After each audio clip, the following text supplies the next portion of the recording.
우리 세 절 말씀 다 같이 한 목소리로 함께 합독하겠습니다. 회당에서 나와 곧 야고보와 요한과 함께 시몬과 안드레의 집에 들어가시니 시몬의 장모가 열병으로 누워 있는지라.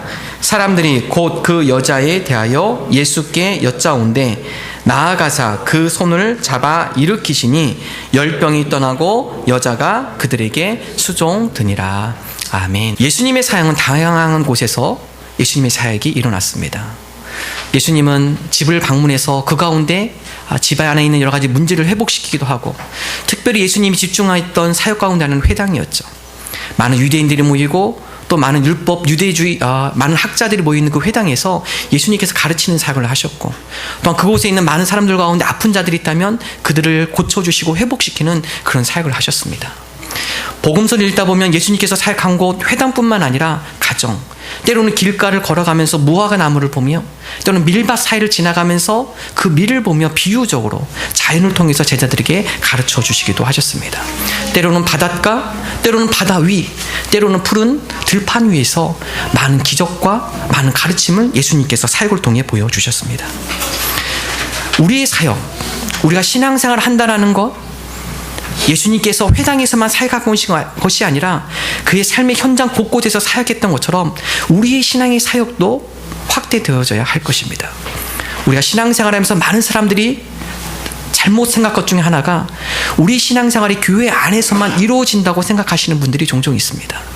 하나님과 예배를 통해 우리가 회복되어지고 은혜 받는 것, 거기에서 끝나고 교회를 밖에 나와서는 우리 삶의 현장 가운데는 신앙의 사역이 이루어지지 않는 그런 케이스가 많이 있다는 사실입니다.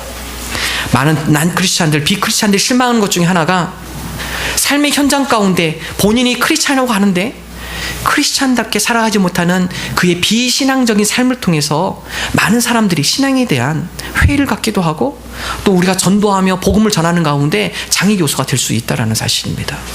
오늘 말씀은 특별히 주님께서 회당을 나오셔서 회당 밖에서 특별히 어느 한 가정을 방문하여 그 가정 가운데 일어나는 사역, 그 사역에 대해서 오늘 말씀은 집중을 하고 있습니다. 그래서 우리 크게 두 가지로 표현할 수 있습니다. 첫 번째로는 예수님의 사역 가운데 하나는 회당의 사역, 지금으로 말하면 신앙 공동체 안에서의 사역이 있을 것이고, 또 다른 사역은 가정에서의 사역, 가정과 우리 삶의 현장 갖고 있는 직장의 사역, 그리고 우리가 사람들과의 만나면서 이루어지는 우리 현장 가운데 일어나는 사역. 예수님께서는 이 두 사역 가운데 어느 한쪽으로 기울어진 것이 아니라 균형을 맞추며 사역을 하셨다는 사실입니다. 특별히 오늘 말씀을 통해서 우리 가정과 삶의 현장에서 하나님의 아름다운 사역의 결실이 맺혀지기 위해서 우리는 어떠한 자세를 가져야 할까요? 여러분, 첫 번째로 우리 가운데 그리스도의 사랑을 품고 나가야 할 것입니다. 오늘 특별히 말씀, 우리 29절의 말씀 우리 함께 읽겠습니다. 회당에서 나와 곧 야고보와 요한과 함께 시몬과 안드레의 집에 들어가시니. 오늘 29절의 말씀은 회당에서 나온 곳으로부터 말씀이 시작이 됩니다. 여러분, 오늘 이 말씀 바로 위에 부분에 보면 예수님께서 회당에서 사역하는 것이 기록이 되어 있어요. 회당에서 많은 무리를 가르치며 또 그 가운데 귀신 들린 자가 있었었는데 그 귀신 들린 자를 고쳐주신 그런 사역이 있습니다. 그러나 여기에서 주님의 사역은 멈춘 것이 아니라 회당에서 나와 오늘 시몬의 집에 방문하신 것으로 기록이 되어 있습니다.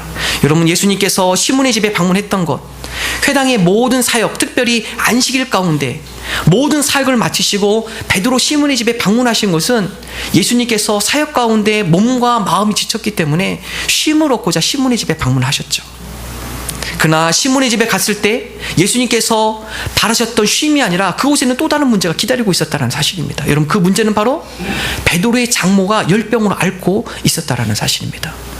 여러분, 어떻게 생각해 보면 예수님께서도 육신의 몸을 있었기 때문에 예수님의 사역이 영적인 사역이기 때문에 여러 가지 몸과 마음이 지치셨을 겁니다. 힘들으셨을 것입니다. 그렇지만 그럼에도 불구하고 그 모든 사역을 마친 뒤에도 그 가정 가운데 문제가 있을 때 그 문제를 외면하지 않으셨다는 사실입니다. 그 가정의 어려움을 외면하지 않으시고 그 어려움에 대해서 주님께서 직면하시고, 그리고 그 가정의 어려움을 해결해 주시는 말씀이 오늘 말씀에 기록이 되어 있습니다. 여러분, 우리가 신앙생활하면서 주일 예배 드리고 우리 삶의 현장 가운데 우리가 좀 떨어져 있기를 원합니다. 많은 사람들이 우리가 피곤하니까 주일날 예배드리는 그 은혜를 가지고 우리 삶 가운데 희생하거나 섬기는 것에 대해서 꺼려하는 경향이 많이 있다는 사실입니다. 그러나 주님은 교회 회당의 사역뿐만 아니라 현장에서도 그의 사역은 멈추지 않았다는 사실입니다. 우리가 오늘 주일 예배를 통해서 우리가 받은 은혜, 이것을 여기서 멈추는 것이 아니라 이 은혜를 가지고 우리 가정 가운데, 그리고 우리의 일터 가운데, 그리고 우리가 있는 삶의 현장 가운데 그 은혜를 나누며 우리의 사역이 지속적으로 이어지는 저와 여러분 되시기를 주님의 이름으로 축원합니다. 여러분, 바로 주님의 사랑, 그 사랑으로 말미암아 시몬 베드로의 장모가 열병에서 나음을 얻게 되고, 그리고 그것으로부터 새로운 주님을 섬기는 그런 삶으로 이어지는 것을 성경은 기록을 하고 있습니다.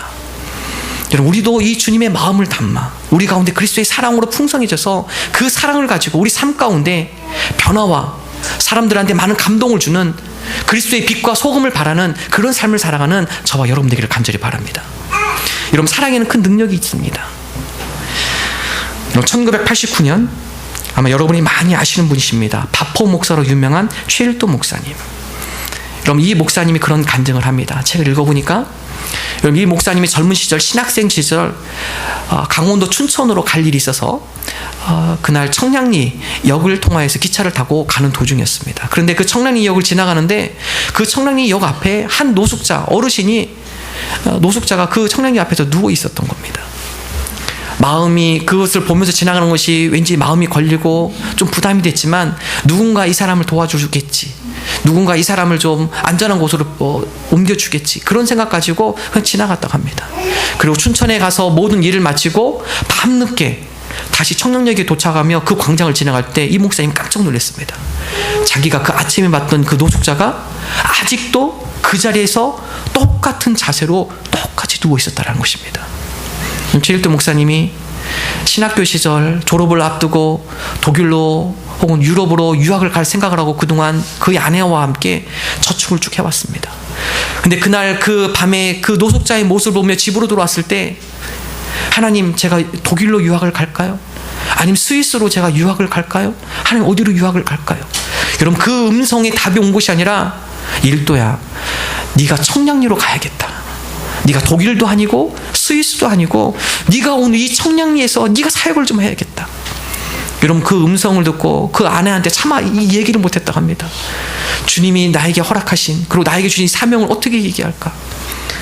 결국 그 아내를 설득시켜서 그동안 유학 가려고 모아놨던 모든 돈을 털어서 그 노숙자들과 함께 밥을 먹기 위해서 밥솥을 사고 버너를 사고 니아가를 사고 손수레를 사고, 그리고 그곳에다가 점심 한 끼를 노숙자가 먹기 위해서 노숙자들 불러놓고 조그만 공간 하는 가운데 거기서 라면을 끓이면서 사람들과 삶을 나누기 시작합니다.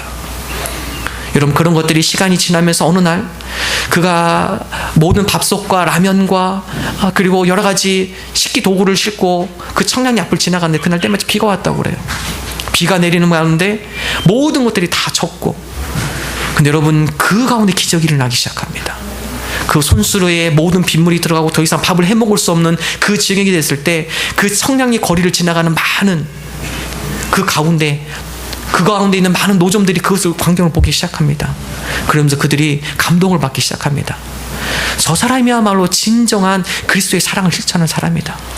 많은 사람들이 자기들이 먹을 밥을 갖다 주고 그 니역가에다 실어주고, 자기들이 있는 냉장고에 있는 반찬을 빼서 그 니역가에다 실어주고, 어느 순간에 비가 오지만 많은 사람들이 사랑의 감동으로 모아진 사랑의 도시락이 탄생하게 됩니다. 여러분, 거기에서부터 바포가 시작이 됐습니다. 노숙자의 점심이 시작이 됐습니다. 여러분, 그리스도의 사랑을 가지고 우리가 섬기며 나갈 때 여러분, 그 가운데 놀라운 그리스도의 감동의 역사가 일어날 줄을 믿습니다. 여러분, 주님께서는 요한복음 13장 1절에 다음같이 고백하고 계시죠. 유월절 전에 예수께서 자기가 세상을 떠나 아버지께로 돌아가실 때가 이른 줄 아시고 세상에 있는 자기 사람들을 사랑하시되 끝까지 사랑하시니라. 여러분, 예수님의 사랑, 그것은 단시간적인 어떤 순간적인 그런 사랑이 아니라 자기에 속한 사람을 사랑하시되 끝까지 있는 힘을 다해서 사랑하신 예수님. 우리도 그 예수님의 사랑을 본받기를 원합니다. 우리 가운데 그 사랑이 풍성해지기를 원합니다. 그 사랑으로 말미암아 하나님의 사랑을 실천하는 저와 여러분 되기를 간절히 바랍니다. 우리 아이가 오늘 재롱잔치 하려고. 저희 교회는 우리 아이들과 함께 이렇게 예배드리는 공간입니다. 예. 아이들의 목소리가 때로는 너무나 아름답게 들리고, 예. 요한복음 13장 1절에 예수님께서 사랑하시되 끝까지 사랑한다. 여러분, 우리 힘으로는 할 수 없습니다.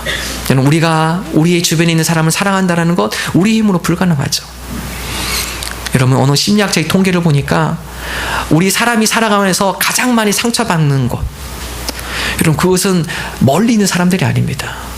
우리가 살아가면서 우리를 제일 힘들게 하고, 때로는 우리에게 눈물을 주고, 때로는 우리의 마음을 가장 아프게 하는 것, 그것은 가정입니다. 사람들이 가정에서 제일 큰 상처를 받고, 가정에서 가장 큰 어려운 고비를 겪게 되고, 가정을 통해서 가장 큰 눈물을 많이 흘린다는 사실입니다. 여러분, 우리의 가정 가운데 제일 가까이 있는 사람, 우리 스스로 사랑할 수 있는 힘이 없는 것이죠. 우리 가운데 주님의 사랑이 풍성히 거할 때 우리가 용서할 수 있는 것이고, 우리가 용납할 수 있는 것이고, 그 사랑의 마음을 가지고 이해할 수 있는 마음이 넉넉히 생겨난다는 것입니다. 여러분, 우리의 사랑은 짧습니다. 우리의 사랑은 순간적입니다. 우리 마음을 아프게 하고 우리를 속상하게 한 일에 대해서 우리는 마음에 분노하기 쉽고 화내기 쉽고 용서하지 못하는 그런 마음이 우리 마음에 있죠. 여러분, 그러한 마음을 이겨낼 수 있는 것은 주님의 그 크신 사랑이 우리 가운데 풍성히 거할 때 우리가 비로소 용서할 수 있는 것이고 용납할 수 있는 것이고 그 사람을 이해할 수 있게 되는 것입니다. 주님의 그 크신 사랑으로 말미암아 우리의 삶의 현장, 우리의 가정과 우리의 직장과 그리고 우리의 삶의 영역 가운데 그리스도의 사랑을 바람으로 많은 사람들한테 주님의 사랑을 전하며 살아가는 저와 여러분 되시기를 주님 이름으로 축원합니다. 여러분, 사랑의 원저탄이라고 쓴 우리 유명한 손양원 목사님, 여러분, 그분은 사랑의 대명사이죠. 여러분, 그분께서 사랑하는 두 아들이 있었습니다. 동인과 동신. 그 아이들이 중고등학교 다닐 때 그 아이들의 유학을 위해서 준비를 하고 있었죠. 그러나 여러분, 그 당시 이데올로기로 여러 가지 사상 가운데 그 아이들이 좌익 그런 세력들한테 살해를 당하죠. 안재선, 여러분, 그 당시에 같은 학교 같은 학생이었지만 그 동인과 동신이 크리스찬이라는 그 사건 그 자체 하나만으로 그 아이들을 죽입니다. 여러분, 그 안재선에 대해서 군대에서 군법 재판을 통해서 사형을 처하는 바로 그 타이밍에 손양원 목사님 그 사형 집행을 중지시키죠. 그리고 그 안재선, 자기 아들을 죽인 그 안재선을 자기 양아들로 삼습니다. 여러분, 이것이 사람의 힘으로 가능할까요? 여러분, 이것이 우리가 갖고 있는 우리의 마음으로 그 사람을 품을 수 있는 것이 가능할까요? 여러분, 불가능이죠. 손양원 목사님이 그러한 마음과 용서의 마음을 가질 수 있었던 것은 그 가운데 그리스도의 사랑이 그를 풍족하게 채워졌기 때문에, 그리스도의 사랑이 그 손양원 목사님의 마음을 지배했기 때문에, 그 가운데 그 사랑이 풍성히 거했기 때문에 용서할 수 있었다는 사실입니다. 우리 가운데 그리스도의 사랑이 풍성하기를 원합니다. 그래서 우리가 속해 있는 우리의 가정과 우리의 직장과 우리의 삶의 현장 가운데 그리스도의 사랑을 증거하며 살아가는 저와 여러분 되시기를 주님 이름으로 축원합니다. 여러분, 두 번째로 우리 삶의 현장 가운데 가정과 직장과 우리 관계되어 있는 많은 사람들 가운데 하나님의 귀한 결실이 맺혀지기 위해서 두 번째 우리가 취해야 할 것, 그것은 바로 중보 기도자의 자세입니다. 여러분, 오늘 말씀에 보면 주님께서 시몬 베드로의 집에 방문했을 때 주님은 시몬 베드로의 장모가 아픈지를 몰랐습니다. 오늘 말씀에 보면 우리 30절의 말씀 함께 읽겠습니다. 시몬의 장모가 열병으로 누워 있는지라 사람들이 곧 그 여자에 대하여 예수께 여짜온대. 여러분, 이 30절 말씀을 좀 풀어서 제가 말씀을 드리면, 예수님과 제자들이 쉬려고 시몬 베드로의 집에 갔습니다. 그 집에 가서 그 가정에, 베드로의 가정에 인사를 하려고 돌아다 보니까 방 한 구석에 시몬 베드로의 장모가 앓고 있어요. 열병으로 앓고 있습니다. 근데 그 모습을 보고 제자들이 자기 스스로 시몬 베드로 장모의 병을 고칠 수 없기 때문에 주님께 다가온 것이죠. 그리고 주님 앞에 간구를 합니다. 주님, 지금 베드로의 장모가 몸이 아파서 열병으로 끙끙 앓고 있습니다. 우리는 어떻게 할 수 없습니다. 주님께서 이 병을 좀 고쳐주시면 좋겠습니다. 여러분, 시몬 베드로의 장모는 주님을 알지 못하는 사람이었습니다. 만약에 그 장모가 주님을 알았다면 본인이 스스로 왔겠죠. 제가 몸이 이렇게 아픈데 주님께서 보니까 많은 병자들 고치신다 하는데 이 시간 좀 나 좀 고쳐주십시오, 왔겠죠.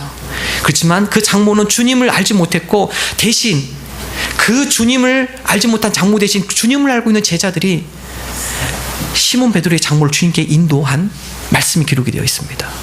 여러분, 그렇습니다. 우리 삶 가운데 여러 가지 문제들이 있을 수 있습니다. 특별히 우리 주변에 있는 우리 직장과 가정과 그리고 우리 삶의 영역 가운데 우리가 해결할 수 없는 일들이 너무나 많이 있다는 사실입니다. 여러분, 그 가운데 어떻게 하시겠습니까? 내가 해결할 수 없는 그 일, 그리스도의 귀한 결실이 맺혀지기 위해서는 나는 해결할 수 없지만 그러나 이 문제를 해결하시는 분께 우리가 인도해 주는 것, 여러분, 그것이 우리 가정과 직장과 삶의 현장 가운데 큰 결실을 맺을 수 있는 비결입니다. 여러분, 저도 목회를 하면서 우리 교우들과 함께 신방을 하며 상담을 하며 많은 이야기들을 듣습니다. 여러분, 그 가운데 제가 해줄 수 있는 게 별로 없어요. 물론 위로 조금 해줄 수 있죠. 그렇지만 그 삶의 현장 가운데 그 문제를 해결해 줄 수 있는 능력이 나에게 없습니다. 그분의 사업의 문제, 자녀의 문제, 가정의 문제, 단체가 해드릴 수 있는 것, 여러분, 그 교우의 이름을 불러가면서 그 교우가 처한 그 여러 가지 문제를 불러가면서 그 문제를 가지고 하나님 앞에 아뢰는 역할입니다. 하나님, 이 가정에 이러한 사업에 어려움이 있습니다. 주님께서 이 사업을 도와주셔야겠습니다. 이 사업 가운데 주님께서 좋은 길로 인도해 주셔야겠습니다. 제가 할 수 있는 일은 그 문제를 가지고 주님 앞에 인도하는 것입니다. 그 문제를 가지고 주님 앞에 아뢰는 것입니다. 우리가 그러한 중보자의 모습으로 나아갈 때 주님께서 그 가운데 놀라운 역사와 우리 기도를 통하여서 그 삶 가운데 우리가 알지 못하는 크고 비밀한 일들을 우리에게 보여줄 줄을 믿습니다. 우리가 바로 그러한 중보자의 모습으로 살아가는 저와 여러분 되시기를 간절히 바랍니다. 여러분, 우리가 신앙생활 하면서 우리 주변에 있는 많은 사람들, 그들을 봤을 때 겉모습으로 봤을 때는 별로 문제가 없는 것 같이 보이고, 뭔가 그 가정은 평안한 것 같이 보이고, 그 가정에는 뭔가 기도 제목이 없는 것처럼 보일 수 있지만, 그러나 여러분, 그 가운데 들어가 보면 모든 문제를 다 안고 살아간다는 사실입니다. 여러분, 예수님을 믿는 사람도 혹은 믿지 않는 사람도 이것은 마찬가지입니다. 여러분, 시몬 베드로 예수님의 제자였죠? 겉으로 보기에는 그 가정 가운데 별 큰 문제가 없는 것처럼 보였죠? 그렇지만 그 집안에 들어가 보니까, 그 깊숙이 내면에 들어가 보니까 그의 장모가 열병으로 수시로 앓는 그런 가정의 아픔이 있었다는 사실입니다. 여러분, 베드로뿐만 그러겠습니까? 우리 가정들 가운데서도 남이 알지 못하는 우리 가정의 아픔과 눈물과 고통이 다 있다는 사실입니다. 우리는 이미 그것을 아는 사람들이죠. 바로 이 문제는 우리가 해결할 수 없기 때문에 우리가 믿음을 가지고 이 문제를 주님 앞에 아뢰는 신앙인. 여러분, 그렇다면 우리가 그 은혜를 체험하고 살아간다면 이제는 우리에서 머무는 것이 아니라 아직 그 문제를 가지고 혼자 아파하며 그 문제를 해결하시는 그 주님을 알지 못하는 그 영혼들에게 우리가 그 문제를 가지고 주님 앞에 나아갈 수 있도록 우리가 함께 인도해 줘야 할 것입니다. 여러분, 그런 중보자로 우리가 살아갈 때 우리 삶을 통하여, 우리의 간구를 통하여 하나님의 놀라운 역사들이 우리 주변의 많은 영역들 가운데 일어날 줄을 믿습니다. 여러분, 일본의 유명한 문학가, 기독교 문학가 두 분을 뽑는다면 우찌무라 간조와 가가와 도요히키를 꼽습니다. 여러분, 우찌무라 간조는 너무나 잘 알고 있죠? 많은 기독교 서적을 집필하신 분이죠. 가가와 토요유키는 잘 알려져 있지 않은 인물입니다. 이분은 어렸을 때부터 참 힘들게 어려운 그런 고난의 과정을 겪으신 분입니다. 이분이 도회에서 태어났고 그 당시에 천대받던 그런 첩의 아들로 태어났습니다. 가정사가 상당히 힘들었지만 이 가가와 도요키를 더 힘들게 했던 것은 그가 21살 때 폐암 말기를 선고를 받습니다. 여러분, 그 당시에 폐암 말기라는 것은 죽음을 의미하죠. 그래서 의사가 당신의 생명은 이제는 한 달입니다. 길어야 한 달입니다. 한 달 안에 당신의 인생을 정리하시기 바랍니다. 여러분, 이 가가야 도유키가 그 얘기를 듣고 자기가 마지막 이 한 달을 어떻게 보낼까? 그래서 선교사님을 초청해서 그가 마지막으로 임종 예배를 드리기 시작합니다. 한 달 남지 않은 이 생애 가운데 자기가 먼저 임종으로 예배를 드리고 죽음을 준비해야겠다. 근데 선교사님을 초청하며 예배를 드리는 가운데 그에게 놀라운 일들이 일어나기 시작합니다. 그 전에 그가 체험하지 못했던 십자가의 깊은 사랑을 그가 깨닫기 시작합니다. 임종 예배를 드리며 십자가에 달리신 예수님께서 자기를 안아주는 것 같은 느낌을 받기 시작하고, 자기를 안아주는 가운데 십자가의 보혈이 자기의 온몸을 감싸고 자기의 모든 죄악들이 사함받았다는 확신이 생기면서 그가 주님 앞에 통곡하며 자복하며 회개하는 역사가 일어납니다. 그 임종 예배를 드리고 나서 마지막 한 달을 어떻게 보낼까? 그가 생각한 것이 마지막 이 한 달을 내가 좀 더 의미 있게 보내야겠다. 죽음을 기다리는 것이 아니라 내가 이 한 달 동안 하나님을 위해서, 그리고 이 지역에 있는 많은 사람들을 위해서 내가 할 수 있는 일이 무엇일까? 그래서 그분이 빈민가에 들어가기 시작합니다. 그 당시에 살기 힘들어하는 많은 어려운 이웃들을 찾아가서 그곳에서 마지막 한 달을 보내기로 시작합니다. 여러분, 거기에서 시작한 곳이 바로 일본의 협동조합이죠. 그래서 일본의 협동조합의 아버지라고 하면은 이 가가와 토요유키를 듭니다. 여러분, 거기에서 이분이 경험한 것이 가난은 우리가 이기는 것이 아니라 예방하는 것이다. 그동안 많은 가난한 사람들과 겪으면서 이 사람들로 하여금 어떻게 가난을 탈출하게 할 수 있을까? 가난을 예방하기 위한 협동조합을 만들기 시작하고, 그 협동조합을 해서 가난을 예방할 수 있는 그러한 여러 가지 아이디어를 짜내기 시작하죠. 여러분, 이분이 의사로 하여금 한 달이면 이 생을 떠날 거라고 선고를 받았지만, 그러나 그가 60세까지 그가 그 생명을 연장하게 됩니다. 그러면서 그는 다음 같은 얘기를 썼습니다. 사선을 넘어서라는 그의 책을 보면, 내가 밝은 대낮에는 내가 빛을 보지 못했습니다. 밝은 대낮에는 당장 내 눈 앞에 보이는 가까운 곳에만 내가 집착을 했습니다. 그러나 내 인생 가운데 어두운 밤이 찾아오니까 그 어두운 밤 가운데 비로소 멀리 있는 저 빛들이 보이기 시작했습니다. 그 어둠 가운데 진정 진리의 빛이 무엇인지 내가 그 진리의 빛을 보게 되었습니다. 여러분, 그 선교사님을 통해서, 임종 예배를 통해서 그가 그 어둠 가운데 빛을 보게 됐고, 그 어두운 빛 가운데, 어둠 가운데 진리의 빛을 보므로 그 인생이 변화되고, 변화된 인생 가운데, 일본 가운데 위대한 역사를 이루어 나가는 인물로 그가 살아간 것을 이 역사는 기록을 하고 있습니다. 여러분, 그렇습니다. 우리가 그 누군가를 위해서 중보하며 나갈 때 하나님께서 그에게 진리의 빛을 비춰줄 것입니다. 고난과 역경 가운데, 어려움 가운데 좌절하지 않도록, 그 어려움 역경을 믿음으로 이겨낼 수 있도록 그에게 하나님께서 힘과 능력을 부여해 주실 것입니다. 우리가 그러한 중보자로 우리가 세움받아서 우리의 가정을 위한 기도, 우리 직장의 여러 가지 문제를 위한, 직장 동료들을 위한 기도, 그리고 우리 삶의 현장 가운데 어려움에 처한 그 이웃들을 위한 기도, 그 기도로 말미암아 그 영혼들이 주님의 진리의 빛 가운데 거할 수 있도록, 그 가운데 인생의 참 의미와 보람을 느끼며 살아갈 수 있도록 그런 안내자의 역할을 해나가는 저와 여러분 되시기를 주님의 이름으로 축원합니다.